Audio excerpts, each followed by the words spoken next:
Hello, ഇന്ന് പിസ്താഷ്യല് വെച്ചിട്ട് tulip flower ആയിട്ട് ഉണ്ടാക്കുന്നത്. ഇന്നലെ പിസ്താഷ്യല് വെച്ചിട്ട് ഒരു വാൾ ഡെക്കർ ഉണ്ടാക്കിയിരുന്നു. അത് ചെയ്തിട്ടും പിന്നെ പിസ്താഷ്യല് ബാക്കി ഉണ്ടായിരുന്നു കേട്ടോ. അത് വെച്ചിട്ട് ഞാൻ ടുലിപ്പ് ഫ്ലവർ ഉണ്ടാക്കാൻ വിചാരിച്ചു. അതിനായിട്ട് ഞാൻ ആദ്യം തന്നെ പിസ്താഷ്യല് എടുത്തിട്ടുണ്ട്. അതുപോലെ തന്നെ ഒരു ടൂത്ത് പീക്കിൻ്റെ ഇതുപോലത്തെ ഒരു കമ്പ് എടുത്തിട്ടുണ്ട് കേട്ടോ. അതുമ്പോൾ ടിഷ്യൂ പേപ്പർ ഇതുപോലെ ഇതിൽ കണ്ട പോലെ ചെയ്തതിന് ശേഷമായിട്ട് ഒട്ടിച്ചെടുക്കുന്നത്. കാരണം എന്താ വെച്ചാൽ അല്ലാതെ ഇത് ഒട്ടുന്നില്ല, ഫെവിക്കോൾ ആയതുകൊണ്ട്. വേറെ ഗ്ലൂ ഗണ്ണ് വെച്ച് എന്തെങ്കിലും ആണെന്നുണ്ടെങ്കിൽ അതൊന്നും ചെയ്യാതെ തന്നെ ചെയ്യാമായിരുന്നു. ഞാൻ ഇതുപോലെ ടിഷ്യൂ പേപ്പർ ഉള്ളിലൊക്കെ വെച്ചിട്ടാട്ടോ ചെയ്തെടുക്കുന്നത്. ഒരു ഫ്ലവറിന് വേണ്ടിയിട്ട് ഞാൻ 4 പിസ്താഷ്യലായിട്ട് എടുത്തിട്ടുണ്ടായിരുന്നത്. പിന്നെ നിങ്ങൾക്ക് ഈ വീഡിയോ ഇഷ്ടപ്പെട്ടാൽ ചാനൽ സബ്സ്ക്രൈബ് ചെയ്യാത്തവരാണെന്നുണ്ടെങ്കിൽ ചാനൽ സബ്സ്ക്രൈബ് ചെയ്ത് കൂടി സപ്പോർട്ട് ചെയ്യണേ. ഇനി നമുക്ക് ഇതുപോലെ 4 റെഡിയാക്കി എടുത്തിട്ടുണ്ട് കേട്ടോ, ഇതുപോലത്തെ ഫ്ലവർ.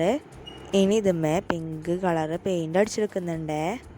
ഇതിൻ്റെ തണ്ടിൻ്റെ ഭാഗം ഗ്രീൻ കളറും കൂടി അടിച്ചെടുക്കുന്നുണ്ട് കേട്ടോ. ഇനി ഇതുപോലെ ഒരു ബോട്ടിൽ ഞാൻ സെറ്റ് ചെയ്തെടുക്കുന്നുണ്ട്.